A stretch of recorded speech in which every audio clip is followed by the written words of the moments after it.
All right. Hello, everyone. My name is Anthony Bonaducci. I'm the Vice President of Sales here at Jet Global.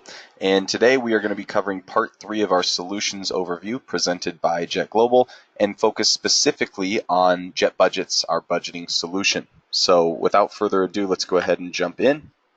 I'll just run through this real quick. If you've watched any of the other videos, you've probably seen this, but I'm not going to go through the details on the slide other than the fact that we're the people that make it easy to get your data out of your database. And we also specialize in helping folks streamline their budgeting process. That's ultimately what we do. And today we're going to cover the budgeting piece. We're really good at what we do. And over the last 17, 18 years, we've accumulated more than 14,000 paying customers that rely on us every single day for their business intelligence and analytics, reporting, and budgeting needs. So real quick, just to introduce the product suite, Jet Reports is our real-time reporting component, great for things like financial reporting. It's direct to database level reporting. It's all web enabled, and this was covered in part 1, so make sure you review that if you haven't seen it. We also have Jet Analytics, which is our corporate business intelligence and analytics solution. Includes a pre-built data warehouse and cubes for Dynamics NAV and Business Central. Installs in 2 hours, and it really is rapid time to value here through this solution. This is a more modern approach, definitely our flagship product, and we covered this in part 2 of the series. Finally, we have Jet Budgets, which is what we're going to cover in part 3 here today, and this is our streamlined budgeting product. This is a really, really cool product because we didn't build this on our own. We actually built this at the request of our customers, prospects, and partners, and so we actually architected exactly what people want. So this is something that when we show people, they often go like oohs and ahs and say it looks amazing, and that's because we built what people want. So pretty simple. And then lastly, we have the Jet Hub, which is what kind of glues all this together. So that's the web portal or the Jet Hub that everything lives in, and that's where Jet Budgets live. So we're going to actually look at that today. So I'm going to go ahead and pop out of slides, and let's take a look at our Jet Hub and specifically Jet Budgets. So I'm going to come in here to the Jet Hub and just log in with my credentials. This is something that all of our customers have up and running. And when it takes me in here, it'll default to the report section, which we covered in part 1, but I'm going to actually just pop into the budget section. Okay. So we've got a couple different budgets here, and I'll just delete this one so we can rebuild it for our example today. But just to show you what this looks like a bit further along, since we're not going to go into necessarily this much detail during the design process, you can see this is the budget owner's view of the budget. And really what this tool does is it just automates the workflow around budgeting. There's no sheets being passed back and forth with yellow highlighted areas where users have to punch in numbers so someone else can get the sheet back in Excel and then manually type it into something and do all the calculations.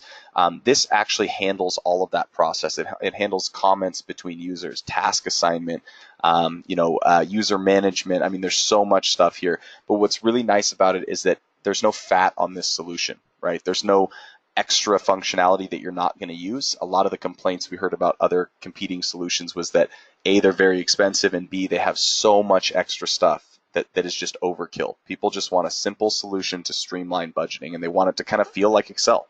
So that's what we built.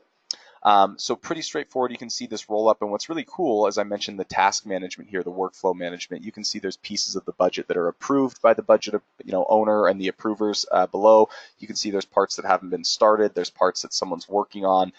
Parts that are in progress, so on and so forth, right? So it really lets you see at a high level what's going on in your budget and the design process. And the feedback on this has been tremendous. We've got people that are using it, early adopters, saying that they're budgeting now quarterly in less time than it took them to do it once a year, right? To do their annual budget. So expect big time savings here and big return with this product.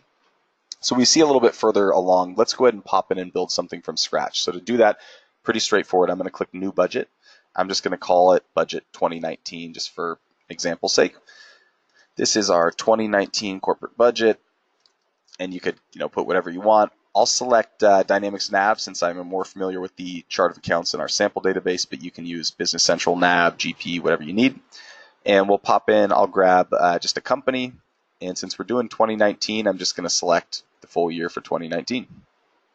Now, one big differentiator between this and any native Dynamics budgeting functionality is going to be the fact that we allow you to use all of your dimensions for budgeting and reporting, whereas Dynamics only gives you 4. Pretty much any business that wants to do a corporate budget is going to blow past 4 dimensions. So right there, it's not going to work for you, whereas Jet will.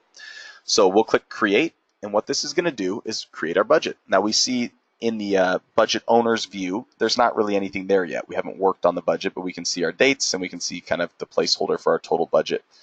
This is a really simple product. There's only 3 sections here. There's the overview, there's the users, and while we're talking about users, let's explain the 3 types of users. So there's budget owners, budget approvers, and budget contributors. That's the 3 people that we have in this solution.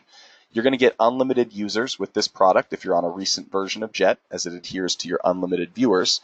And that was another pain point we heard. A lot of people complained that with the competition out there or other solutions, they had to pay for each and every contributor. And even if someone just wanted to post one number to the budget, they had to pay some absorbent amount of money. And then every year they had to retrain all of their users because they haven't used it in 12 months. So we give you unlimited users and unlimited free training on this solution, so users can refresh their memory whenever they need to. But to administer your users, you'll have the available users that are registered for your web portal, and I just have a dummy user here called Jet Reports. So I'll select that person and click Add. So they are now a part of my budget. We've already seen the overview. The only other section is Work, which is where you're going to work on your budget. Pretty straightforward. And it tells me to get started, right-click here and start building out sections. So let's do one for expenses. Let's right-click and add one for revenue. Under revenue, let's add one for, if we're looking at Jet's business, let's say software. I can type sales. And let's add one for services, something like that. Under expenses, maybe we add a section for operating expenses. Right, you get the point. So you can build out your hierarchy here, have your roll-ups throughout. You can have multiple, roll-ups, as many as you want, and that's how you're going to get the structure in. Now, I know a question I get a lot is, well, we already have our structure defined.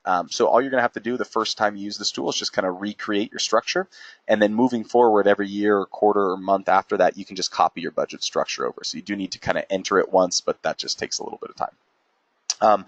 So now that we've kind of laid out what we want, the next kind of thing we'll do is create work items. So we'll actually work on the numbers itself. So under the software sales, I'm going to add a section here, except this time I'm going to say a work item, right? Again, this is going to be something we're going to work on or assign to someone. So let's try entering data myself, okay? I'm going to give this a name. I'll just call this Software Sales North America, something like that, okay?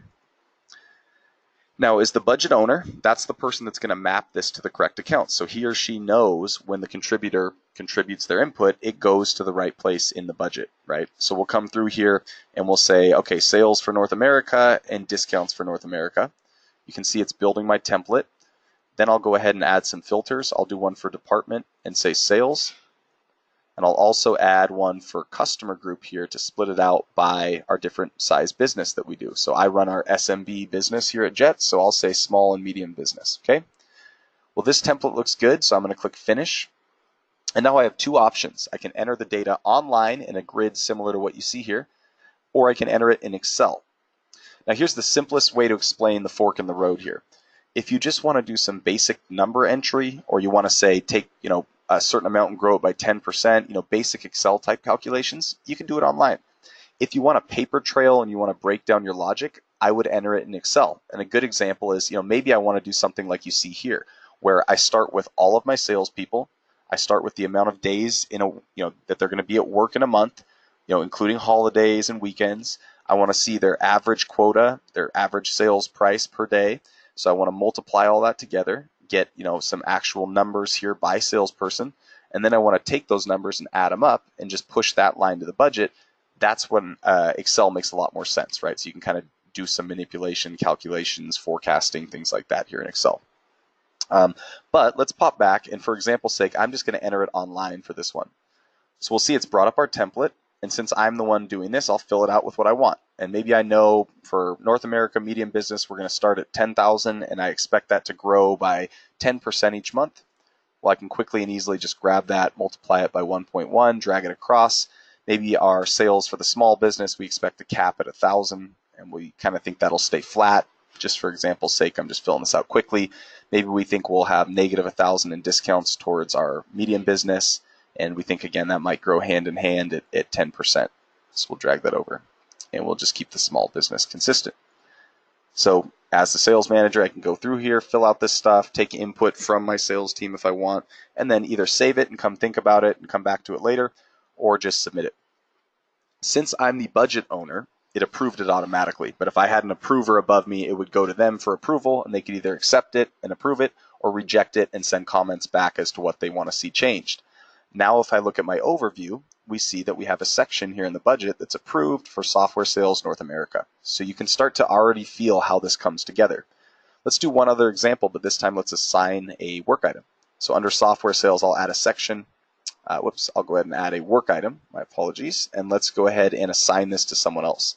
So this time we'll call it, Europe sales, or we'll say software sales for Europe. Okay.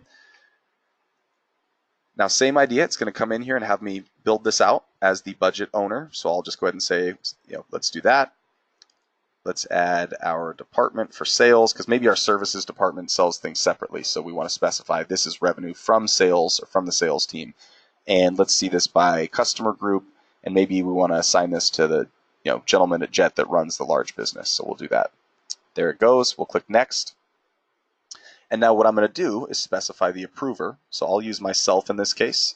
I'll assign this contributor as our Jet Reports dummy user. And then I'll give them some sort of an allocation.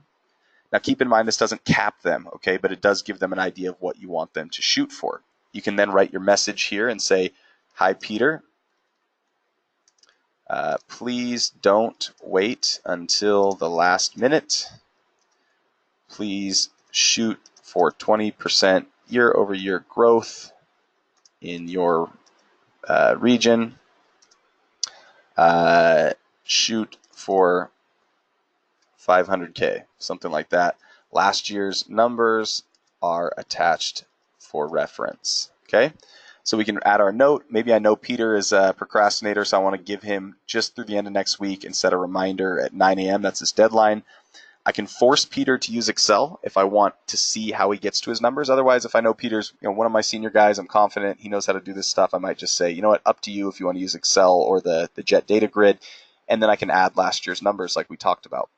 I can save it as a draft if I want to make some changes or sleep on it. Otherwise, I'll send it off to Peter. And what happens is Peter gets an email now that says, "You've been assigned this piece of the budget. Click here to get started." So really straightforward. Again, nothing being emailed back and forth manually that includes spreadsheets and says, "Hey, fill out the yellow box here and let me know you're not right." And then it has to come back and I got to consolidate it all from 10 different people. It really solves that issue. Okay, this is all automated through the workflows here. If we look at our overview now, we can see that it's no longer completed for our software sales because while one part is approved, another part's not started. So I'm hoping that paints a nice picture as to how this works, but there's really not a whole lot more to it. As I mentioned in the work piece, you can send reminders automatically. It does track your comments. So if Peter gets that email and says, "There's no way I can do 500 grand," he doesn't have to log in here and do it. He can just send me a comment through the task that's assigned. There's also templates. So if I know that I'm going to use the same template for SMB as MLB for sales, maybe I just save that as a template, and it gave me an option to attach that earlier. So it's really, really simple, really streamlined. If you have any questions on this, obviously don't hesitate to reach out. I've got our contact information right here on the screen, and I'll go ahead and swap that just so you can see it real quick. But again, thank you for watching this video on Jet Budgets. We've got more in-depth presentations, and we can also obviously schedule a custom demo if you're interested. Thanks a lot. Have a great rest of your day.